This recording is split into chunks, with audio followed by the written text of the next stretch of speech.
Assalamualaikum warahmatullahi wabarakatuh. Perkenalkan, kami dari kelompok 2 yang beranggotakan Andini Putri Setiawan, Medina Aulia Fahira.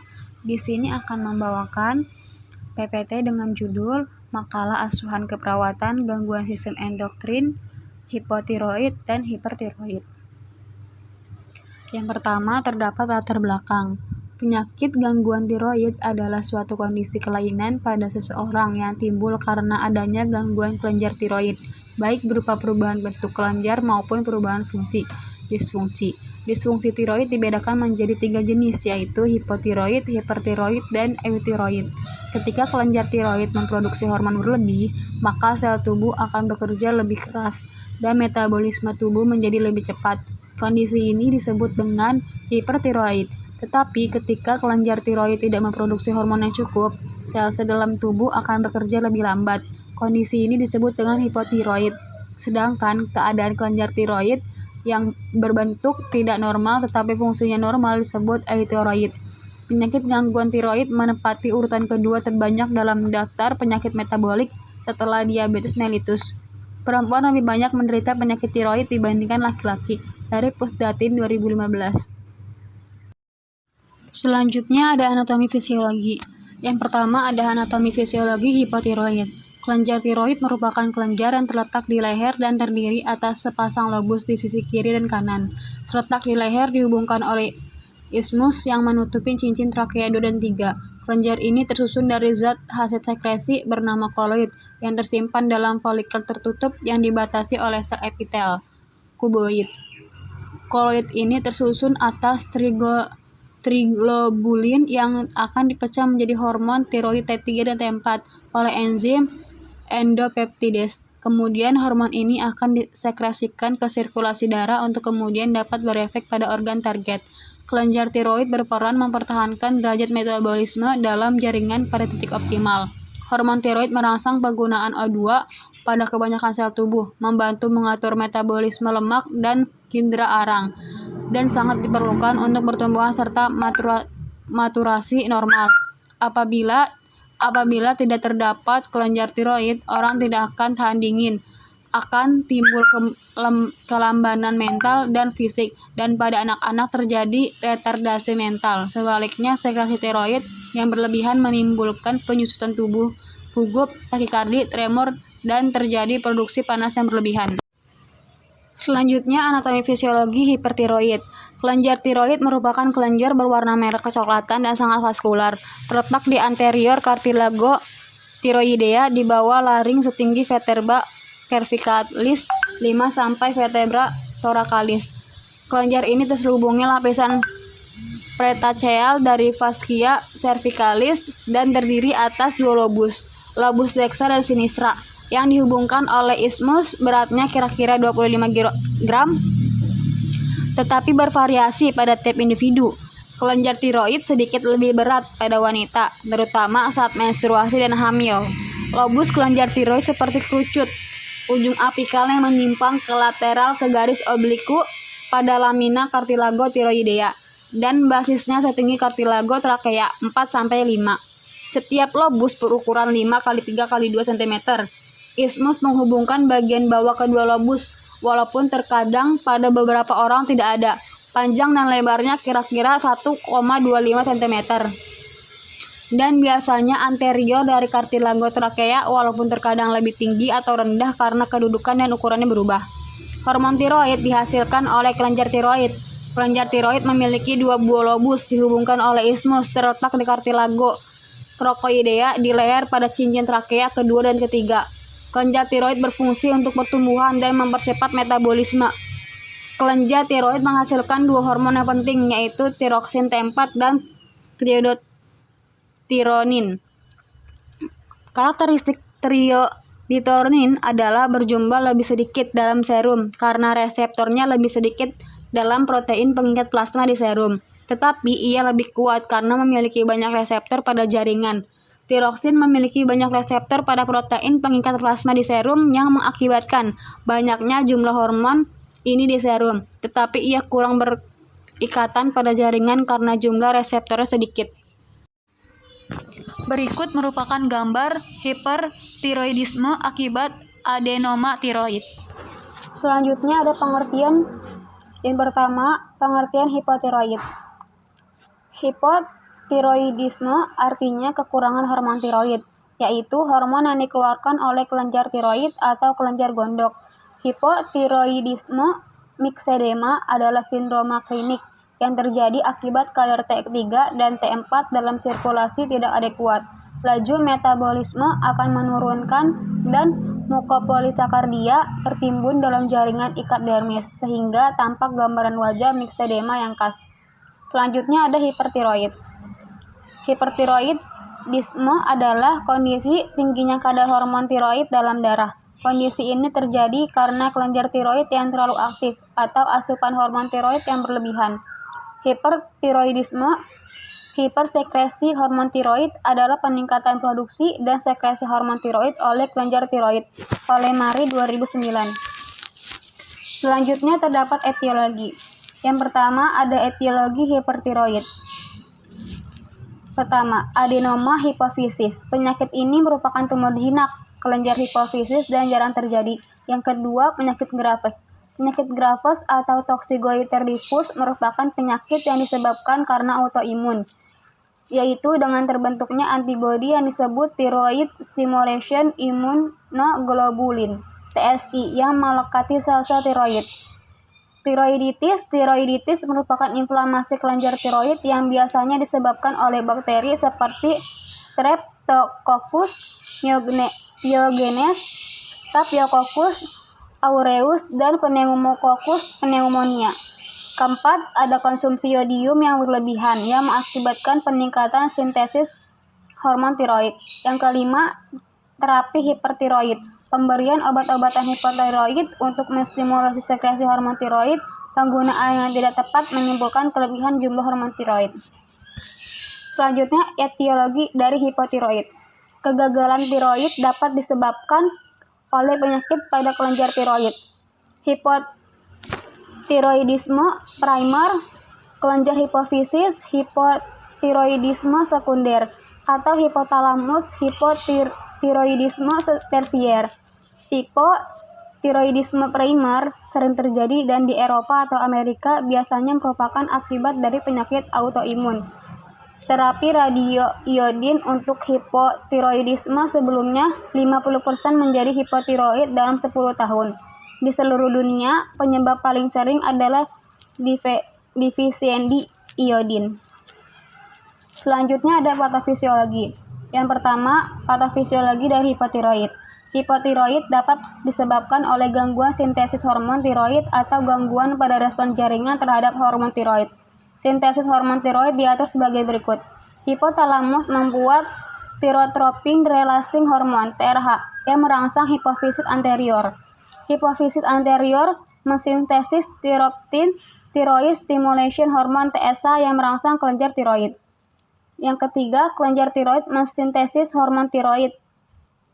Triiodtronin sama dengan T3 dan tetraiodtronin.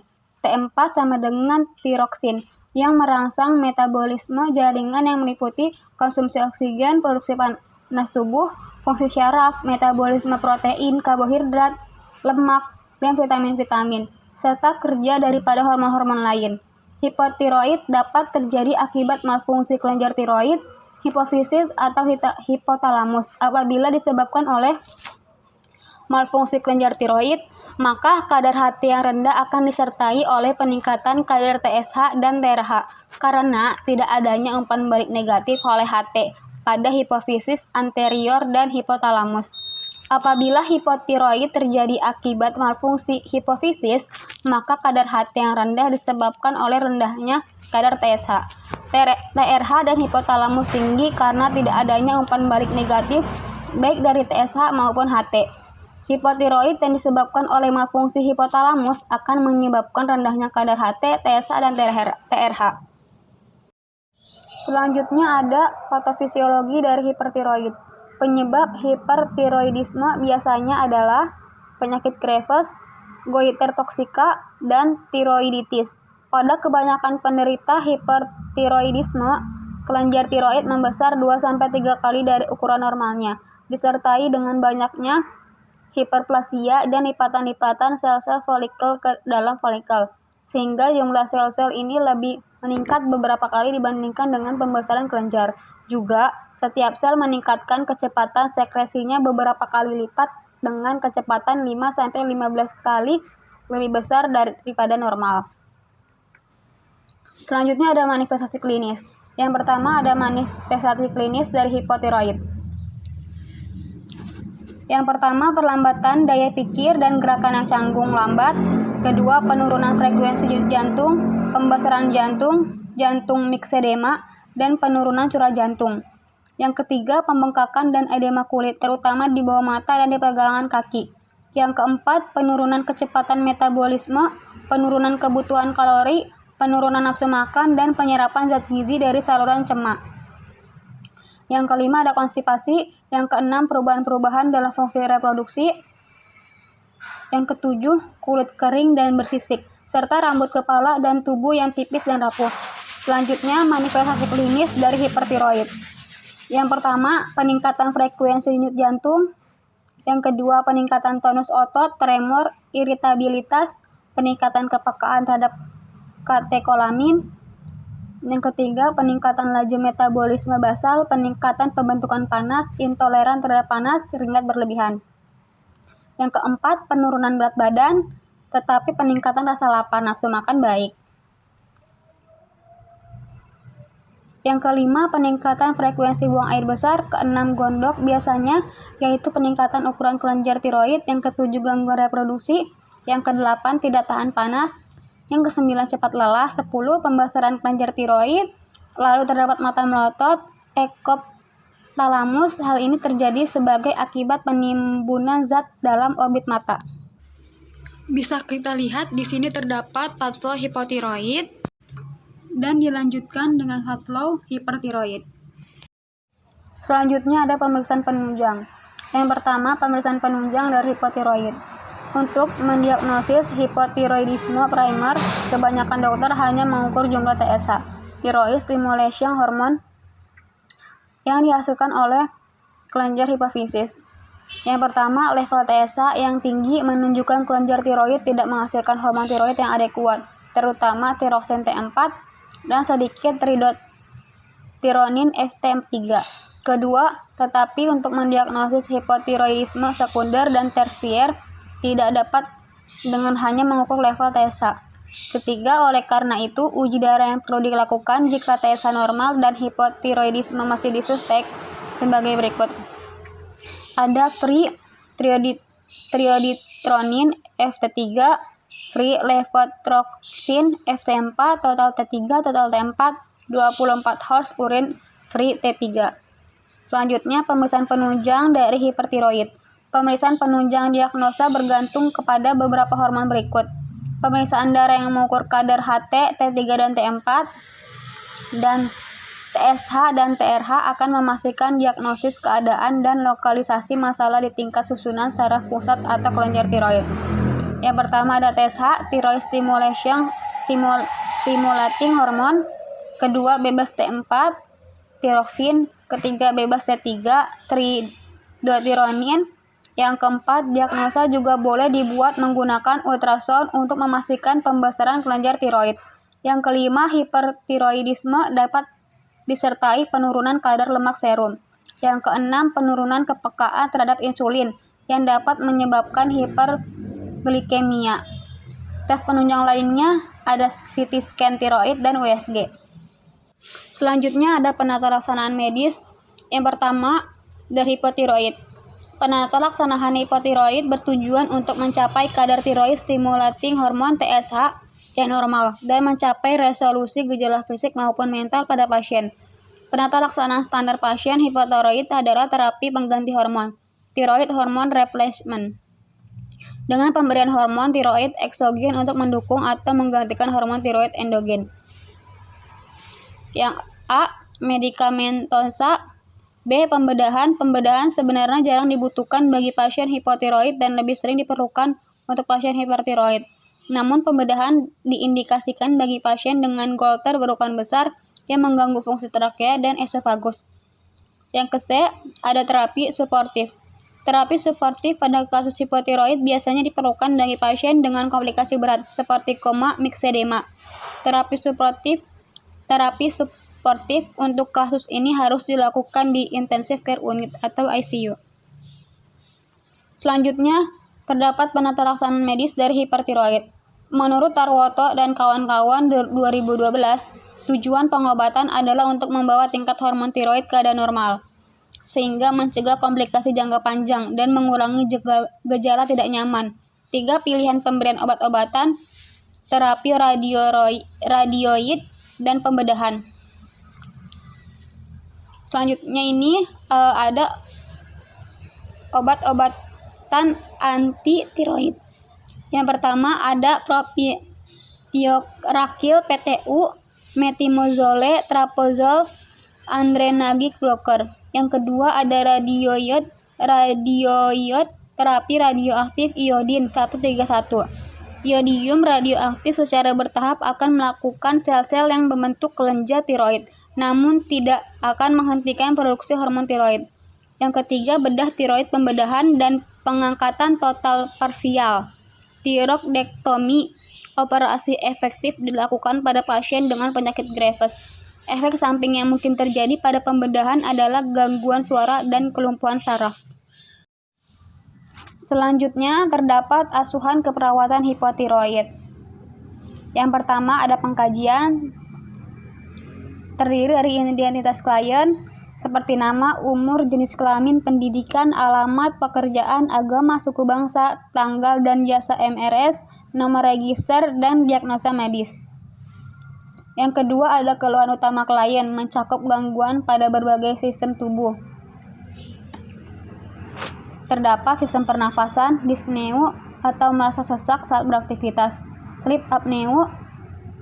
Selanjutnya ada sistem pencernaan, pasien biasanya akan merasa tidak nafsu makan atau anoreksia dan kesulitan untuk buang air besar, konstipasi. Selanjutnya ada sistem kardiovaskuler, terjadi bradikardi, sistem muskuloskeletal, pasien akan merasakan nyeri otot, kesemutan, dan gerak otot lambat. Sistem neurologik dan emosi atau psikologis, fungsi intelektual lambat, berbicara lambat dan terbata-bata, dan gangguan memori. Selanjutnya ada metabolik, penurunan metabolisme basal yang menyebabkan penurunan suhu tubuh dan intoleransi terhadap dingin. Yang ketiga ada riwayat penyakit saat ini. Mengkaji dengan jelas tentang gejala yang timbul seperti kapan mulai serangan, sembuh, dan bertambah buruk. Keempat ada riwayat penyakit dahulu. Kaji riwayat penyakit yang dialami klien yang memungkinkan adanya hubungan atau menjadi predisposisi. Yang kelima ada riwayat kesehatan klien dan keluarga. Sejak kapan klien menderita penyakit tersebut dan apakah ada anggota keluarga yang menderita penyakit yang sama. Selanjutnya ada pemeriksaan fisik. Pemeriksaan fisik mencakup penampilan secara umum, amati wajah klien terhadap adanya edema sekitar mata, wajah bulan, dan ekspresi wajah kosong, serta roman wajah kasar. Lidah tampak menebal, dan gerak-gerak lain sangat lambat. Kulit kasar, tebal, bersisik, dingin, dan pucat. Kedua ada aktivitas atau istirahat. Pasien lebih banyak tidur, gerakan lambat, berukuran refleks kelemahan otot proksimal. Selanjutnya ada dari sirkulasi. Bradikardia, gangguan kontraktilitas, penurunan curah jantung, dan kardiomegali paling banyak disebabkan oleh efusi perikard anemia.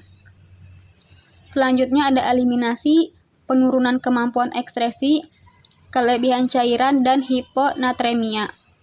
Selanjutnya ada penurunan peristaltik usus yang menyebabkan konstipasi, makanan atau cairan, anoreksia, peningkatan berat badan akibat penurunan metabolisme. Ada neurosensori, lebih sering mengantuk, penurunan refleks otot, kesemutan, dan gangguan memori pusing. Lalu ada pernapasan, sesak dengan aktivitas, gangguan respon ventilasi terhadap hiperkapnia dan hipoksia, hipoventilasi, sleep apnea, dan ditemukan efusi pleura. Selanjutnya ada seksualitas, perubahan evolusi, dan penurunan. Dari My Body Subjective dan Purnamasari 2007. Selanjutnya ada kajian psikososial. Klien sangat sulit membina hubungan sosial dengan lingkungannya. Mengurung diri, keluarga mengeluh klien sangat malas beraktivitas dan ingin tidur sepanjang hari. Dapat dikaji bagaimana konsep diri klien mencakup 5 komponen konsep diri. Selanjutnya ada pemeriksaan penunjang. Mencakup pemeriksaan kadar T3 dan T4 serum, pemeriksaan TSH pada klien dengan hipotiroidisme primer akan terjadi peningkatan serum, sedangkan pada yang sekunder, kadar TSH dapat menurun atau normal. Selanjutnya ada analisa data. Yang pertama, data subjektifnya pasien merasa sesak saat beraktivitas.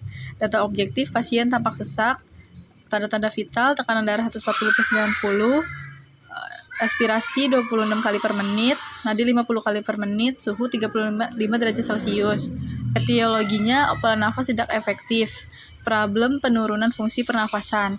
Yang kedua, ada DO dengan tanda-tanda vital, tekanan darah 140/90, respirasinya 26 kali per menit, nadi 50 kali per menit, suhu 35 derajat Celcius. Teraba adanya edema, wajah pasien tampak pucat. Etiologinya penurunan curah jantung, problemnya hipomeabolisme, sekresi hormon tiroid menurun. Ketiga, ada data subjektif, pasien merasa kedinginan dan menggigil. DO dengan tanda-tanda vital, tekanan darah 140/90, respirasinya 26 kali per menit, nadi 50 kali per menit, suhu 35 derajat Celcius, kulit pasien teraba dingin, wajah pasien tampak pucat. Etiologi hipotermia, problemnya metabolisme tubuh. Yang keempat, ada data objektif, tanda-tanda vitalnya, tekanan darah 140/90, respirasinya 26 kali per menit, nadi 50 kali per menit, suhu 35 derajat Celcius, kulit pasien teraba dingin, wajah pasien tampak pucat. Etiologinya resiko cedera, problemnya penurunan tonus otot. Selanjutnya ada yang kelima, ada data subjektif, pasien mengatakan merasa tidak nyaman setelah beraktivitas. Data objektifnya tanda-tanda vital, tekanan darah 140/90, respirasinya 26 kali per menit, nadi 50 kali per menit, suhu 35 derajat Celcius. Pasien terlihat lemas, kulit pasien teraba dingin, wajah pasien tampak pucat. Etiologinya intoleransi aktivitas, problemnya gangguan metabolisme. Selanjutnya ada diagnosa pada hipotiroidisme. Yang pertama, pola nafas tidak efektif berhubungan dengan penurunan fungsi pernafasan. Kedua, penurunan curah jantung berhubungan dengan hipomobilisme, sekresi hormon tiroid menurun. Ketiga, hipotermia berhubungan dengan hipometabolisme tubuh. Yang keempat, resiko cedera berhubungan dengan penurunan tonus otot. Yang kelima, intoleransi aktivitas berhubungan dengan gangguan metabolisme. Selanjutnya ada intervensi. Yang pertama, diagnosa pola nafas tidak efektif berhubungan dengan penurunan fungsi pernafasan. Data subjektif, pasien merasa sesak saat beraktivitas. Data objektif, pasien tampak sesak. Tanda-tanda vital, tekanan darah 140/90, respirasi 26 kali per menit, nadi 50 kali per menit, suhu 35 derajat Celcius. Tujuan dan kriteria hasil.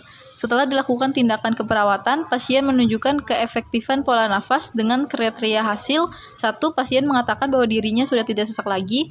Kedua, pasien nampak menunjukkan kepatenan jalan nafas. Ketiga, respirasi 20 kali per menit. Selanjutnya, intervensi. 1. Kaji dan pantau kecepatan irama, kedalaman dan upaya. Rasionalnya mengidentifikasi hasil pemeriksaan dasar untuk memantau perubahan selanjutnya dan mengevaluasi efektivitas intervensi. Kedua, atur posisi semi-Fowler. Rasionalnya untuk mengoptimalkan pernafasan. Ketiga, anjurkan nafas dalam melalui abdomen selama periode gawat nafas. Rasionalnya untuk mengatur pernafasan sehingga pasien dapat bernafas tetap optimal selama sesak nafas. Keempat, kolaborasi dengan tim kesehatan lain terkait pemberian obat bronkodilator. Rasionalnya sebagai terapi pengobatan untuk membantu memperluas jalan napas pasien sehingga pasien dapat bernafas optimal. Yang kedua, ada diagnosa penurunan curah jantung berhubungan dengan hipomeabolisme, sekresi hormon tiroid menurun yang ditandai dengan data objektif, tanda-tanda vital, tekanan darah 140/90, respirasi 26 kali per menit, nadi 50 kali per menit, suhu 35 derajat Celcius, teraba adanya edema, wajah pasien tampak pucat. Tujuan dan kriteria hasil setelah dilakukan tindakan keperawatan, penurunan curah jantung dapat berkurang dengan kriteria hasil 1. Tekanan darah dalam batas normal. Intervensinya, kaji dan dokumentasikan tekanan darah, adanya sianosis, status pernafasan, dan status mental. Rasionalnya untuk mengidentifikasi data dasar untuk menentukan tindakan intervensi selanjutnya. Kedua, kaji toleransi aktivitas pasien dengan memperhatikan adanya sesak nafas dan nafas pendek. Rasionalnya, penurunan curah jantung dan dimanifestasikan dengan penurunan toleransi aktivitas. Selanjutnya nomor 3, diagnosa hipotermia berhubungan dengan hipometabolisme tubuh yang ditandai dengan data subjektif, pasien merasa kedinginan dan menggigil. Data objektif, tanda-tanda vital, tekanan darah 140/90, respirasi 26 kali per menit, nadi 50 kali per menit, suhu 35 derajat Celcius, kulit pasien teraba dingin, wajah pasien tampak pucat. Tujuan dan kriteria hasil setelah dilakukan tindakan keperawatan, pasien menunjukkan termogulasi normal dengan kriteria hasil 1. Pasien merasa sudah tidak kedinginan dan tidak menggigil. 2. Kulit hangat. 3. Warna kulit normal. 4. Suhu tubuh 36 derajat Celcius. Intervensi 1. Kaji gejala hipotermia seperti perubahan warna kulit, kelelahan, kelemahan. Rasionalnya mengetahui adanya hipotermia pada pasien untuk menentukan intervensi selanjutnya. Kedua, kaji tanda vital. Rasionalnya perubahan termogulasi dimanifestasikan kliniskan dengan adanya perubahan tanda vital, terutama suhu tubuh. Ketiga, berikan pakaian hangat, kering, selimut penghangat, alat pemanas, suhu ruangan disesuaikan, berendam di air hangat dan minum air hangat sesuai toleransi. Rasionalnya untuk membantu pertahankan dan meningkatkan termogulasi pasien. Selanjutnya nomor 4, diagnosa resiko cedera berhubungan dengan penurunan tonus otot. Data objektif, tanda-tanda vital, tekanan darah 140/90, respirasi 26 kali per menit, nadi 50 kali per menit, suhu 35 derajat Celcius, kulit pasien teraba dingin.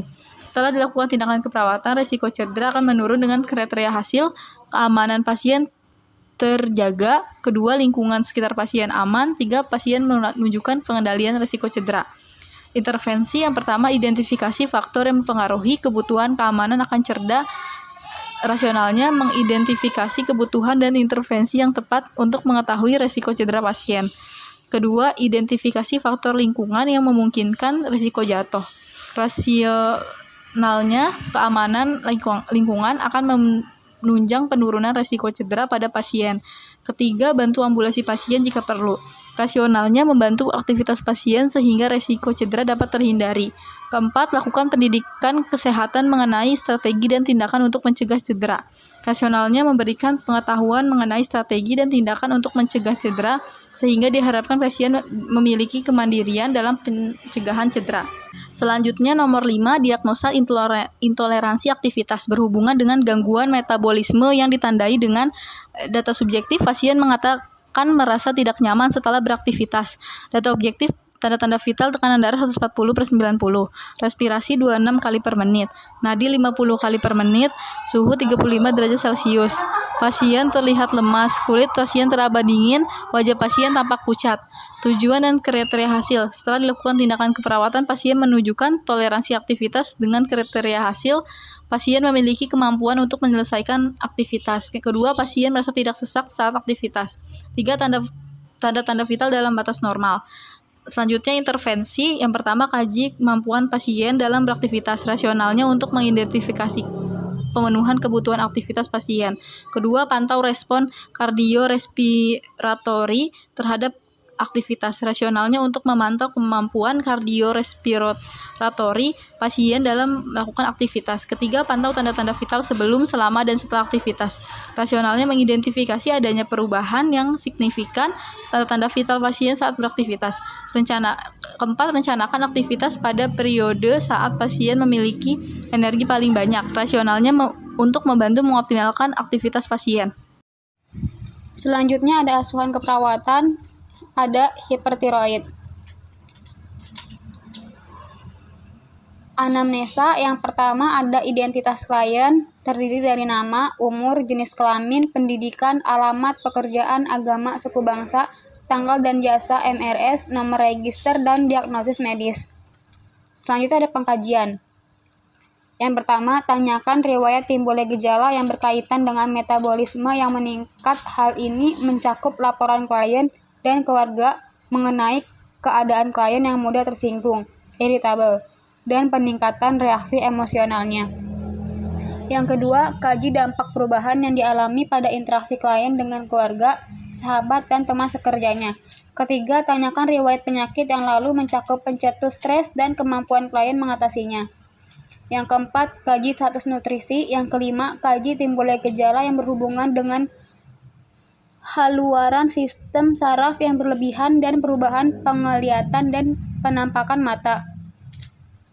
Yang keenam, kaji keadaan jantung klien secara berkala, meliputi frekuensi tekanan darah, bunyi jantung, dan denyut nadi perifer. Ketujuh, kaji emosional dan psikologis pasien dengan hipertiroid biasanya menampakkan suasana hati yang tidak stabil, penurunan terhadap perhatian, dan menunjukkan perilaku manja. Sering juga didapatkan gangguan tidur. Selanjutnya ada pemeriksaan fisik. Yang pertama, observasi dan pemeriksaan kelenjar tiroid, palpasi kelenjar tiroid, dan kaji adanya massa atau pembesaran. Observasi ukuran dan kesimetrisan pada goiter pembesaran dapat terjadi 4 kali dalam ukuran normal. Ketiga, oftalmopati, penampilan dan fungsi mata tidak normal.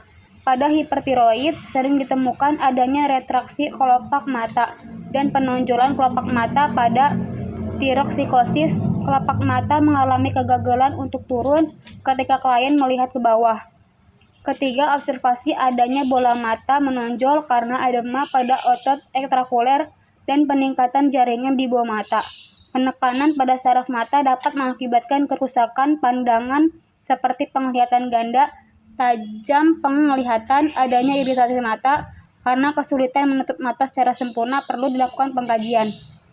Keempat, pemeriksaan jantung. Komplikasi yang sering timbul pada hipertiroid adalah gangguan jantung seperti dilakukan kardiotitis dan gagal jantung. Oleh karenanya, pemeriksaan jantung perlu dilakukan seperti tekanan darah, takikardia, disrimia, bunyi jantung. Kelima, muskuloskeletal.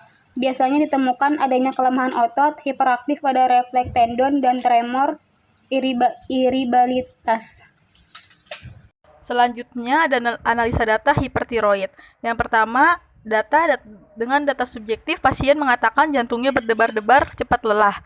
Data objektif, tekanan darah 150/90, suhu 38,3 derajat Celcius, nadi 100 kali per menit, respirasi 26 kali per menit, hasil EKG, adanya hasil fototoraks, adanya kardiomegali, kesadaran umum lemah, kesadaran kompos mentis. Etiologi metabolisme meningkat, peningkatan frekuensi dan kontraksi jantung, sistem kardiovaskular, takikardi dan aritmia, tekanan darah, nadi meningkat, apnia, penurunan curah jantung, problem perubahan frekuensi jantung.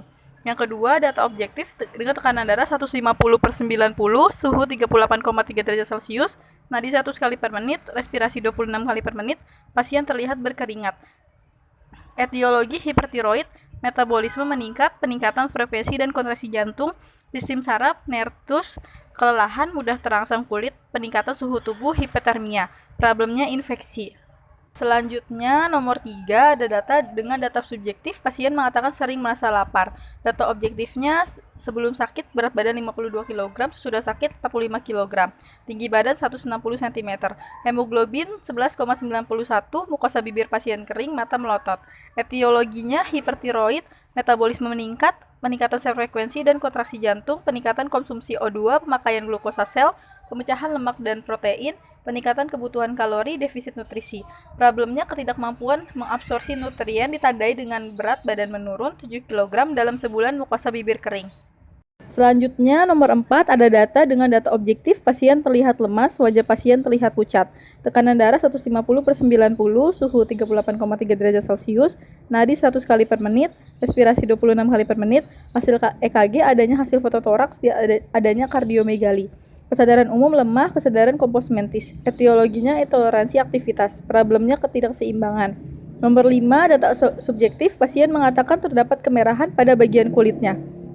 Data objektifnya, tekanan darah 150/90, suhunya 38,3 derajat Celcius, nadi 100 kali per menit, respirasi 26 kali per menit, hasil EKG, adanya hasil fototoraks, adanya kardiomegali. Kesadaran umum lemah, kesadaran kompos mentis. Etiologinya gangguan integritas kulit atau jaringan, problemnya penurunan mobilitas. Selanjutnya nomor 6 ada data dengan data subjektif, pasien mengatakan tidak mengetahui tentang penyakitnya.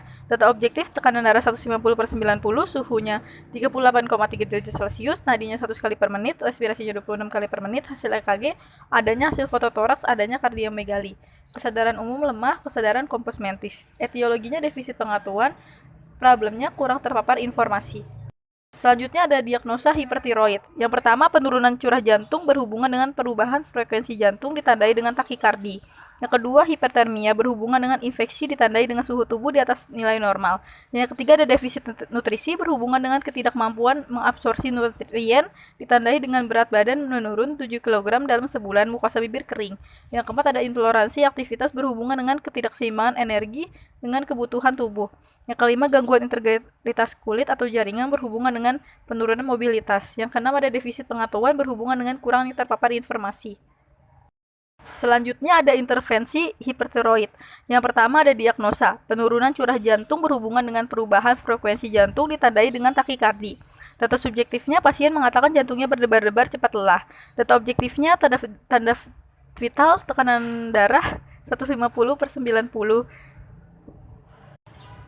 Data objektifnya, tekanan darah 150/90, suhu 38,3 derajat Celcius, nadi 100 kali per menit, respirasi 26 kali per menit, hasil EKG, adanya hasil foto toraks, adanya kardiomegali. Kesadaran umum lemah, kesadaran kompos mentis. Tujuan dan kriteria hasil. Setelah dilakukan tindakan keperawatan selama 3 kali 24 jam, diharapkan penurunan curah jantung dapat berkurang dengan kriteria hasil tanda-tanda vital dalam rentang normal. Tekanan darah 100 sampai 120, suhunya 36,5 sampai 37,5 derajat Celcius, respirasinya 16 sampai 20 kali per menit, nadinya 60 sampai 100 kali per menit. Dapat mentoleransi aktivitas, tidak adanya kesalahan, tidak adanya penurunan kesadaran. Selanjutnya ada intervensi dan rasionalnya. Monitor adanya perubahan tekanan darah, berikan posisi semi-Fowler. Tawarkan makanan atau minuman cairan yang dapat dibentuk menjadi bolu sebelum menelan. Rasional untuk mengetahui perkembangan status umum pasien agar pasien merasa nyaman, agar memudahkan pasien dalam menelan makanan. Selanjutnya nomor 2, diagnosa hipertermia berhubungan dengan infeksi ditandai dengan suhu tubuh di atas nilai normal. Tujuan dan kriteria hasil. Setelah dilakukan tindakan keperawatan selama 3 kali 24 jam, diharapkan hipertermia dapat berkurang dengan kriteria hasil suhu tubuh dalam rentang normal 36,5 sampai 37,5 derajat Celcius, nadi dan respirasi dalam rentang normal, nadi 60 sampai 100 kali per menit, respirasi 16 sampai 20 kali per menit. Tidak ada perubahan warna kulit, tidak ada pusing. Intervensi dan rasionalnya, monitor suhu tekan darah, respirasi, dan nadi, lakukan kompres hangat pada dahi dan aksila. Pasien anjurkan indikasi hipotermia dan penanganan yang diperlukan. Berikan pengobatan untuk mengatasi penyebab demam. Rasionalnya untuk mengetahui perkembangan status umum pasien, agar suhu tubuh pasien cepat turun secara perlahan, agar pasien dan keluarga dapat mengetahui cara penanganan hipotermia agar suhu tubuh kembali normal. Yang ketiga, ada diagnosa defisit nutrisi berhubungan dengan ketidakmampuan mengabsorpsi nutrien ditandai dengan berat badan menurun 7 kg dalam sebulan, mukosa bibir kering. Tujuan dan kriteria hasil. Setelah dilakukan tindakan keperawatan selama 3 kali 24 jam, diharapkan defisit nutrisi dapat berkurang dengan kriteria hasil adanya peningkatan berat badan sesuai dengan tujuan, mampu mengidentifikasikan kebutuhan nutrisi, tidak terjadi penurunan berat badan yang berat. Intervensi dan rasionalnya. Monitor lingkungan selama makan, lakukan pemberian informasi tentang kebutuhan nutrisi, anjurkan pasien bagaimana membuat catatan harian, kolaborasi dengan ahli gizi untuk menentukan jumlah kalori dan nutrisi. Rasionalnya agar mengetahui asupan gizi pasien terpenuhi, agar pasien mendapatkan nutrisi yang cukup, agar pasien dapat makan secara teratur, agar pasien mendapat gizi kalori yang cukup. Selanjutnya nomor 4, diagnosa intoleransi aktivitas berhubungan dengan ketidakseimbangan energi dengan kebutuhan tubuh. Tujuan dan kriteria hasilnya setelah dilakukan tindakan keperawatan selama 3 kali 24 jam, diharapkan intoleransi aktivitas dapat berkurang dengan kriteria hasil menunjukkan perbaikan kemampuan untuk berpartisipasi dalam melakukan aktivitas. Intervensi dan rasionalnya. 1. Pantau tanda vital dan catat nadi, baik pada istirahat dan melakukan aktivitas. 2. Berikan sentuhan atau massage bedak yang sejuk. 3. Catat perkembangan tapcipnu, desipnu, pucat, dan sianosis. 4. Sarankan klien untuk mengurai aktivitas dan meningkatkan istirahat. 5. Berikan obat sesuai indikasi. Nadi meningkat dan bahkan pada istirahat atau takikardi. Rasionalnya, 1. Dapat menurunkan energi dalam saraf yang selanjutnya meningkatkan relaksasi. 2. Kebutuhan dan konsumsi oksigen yang ditingkatkan pada keadaan hipermetabolik. 3. Membantu melawan pengaruh dan peningkatan metabolisme untuk mengurangi kelelahan dan meningkatkan energi. Yang kelima, ada diagnosa gangguan integritas kulit atau jaringan berhubungan dengan penurunan mobilitas. Tujuan dan kriteria hasil. Setelah dilakukan tindakan keperawatan selama 3 kali 24 jam, diharapkan gangguan integritas kulit atau jaringan dapat berkurang. Dengan kriteria hasilnya mampu mengidentifikasi tindakan untuk memberikan perlindungan pada mata dan pencegahan komplikasi. Intervensi dan rasionalnya. 1. Bagian kepala tempat tidur ditinggikan dan batasi pemasukan garam jika ada indikasi. 2. Evaluasi ketajaman mata. 3. Observasi edema periobital, gangguan penutup kelopak mata. 4. Berikan obat sesuai indikasi. Rasionalnya, menurunkan edema jaringan bila ada komplikasi seperti gagal jantung kronis yang mana dapat mempercepat esoftalmu. 2. Oftalmopati infiltratif akibat dari peningkatan jaringan retrorbits yang menciptakan exophthalmus. Yang ketiga, manifestasi umum dari stimulasi adrenergik yang berlebihan untuk tindakan pengobatan medis. Yang keenam, ada diagnosa defisit pengetahuan berhubungan dengan kurang terpapar informasi. Tujuan dan kriteria hasil. Setelah dilakukan tindakan keperawatan selama 3 kali 24 jam, diharapkan defisit pengetahuan dapat berkurang. Dengan kriteria hasil mengungkapkan pemahaman tentang penyakitnya. Intervensi dan rasionalnya. 1. Tinjau ulang proses penyakit dan harapan masa depan. 2. Berikan informasi yang tepat. 3. Identifikasi sumber stres. 4. Tekanan pentingnya perencanaan waktu istirahat. 5. Berikan informasi tentang tanda dan gejala hipertiroid. Rasionalnya. 1. Memberikan pengetahuan dasar di mana pasien dapat menentukan pilihan berdasarkan inflamasi. 2. Berat ringannya keadaan, penyebab usia, dan komplikasi yang muncul akan menentukan tindakan pengobatan. 3. Faktor psikogenetik seringkali sangat penting dalam memunculkan atau ekstraserbasi dari penyakit ini. 4. Mencegah munculnya kelelahan. 5. Pasien yang mendapat pengobatan hipertiroid besar kemungkinan mengalami hipotiroid yang dapat terjadi setelah pengobatan selama 5 tahun ke depan. Sekian PPT dari kelompok 2. Kurangnya mohon maaf. Wassalamualaikum warahmatullahi wabarakatuh.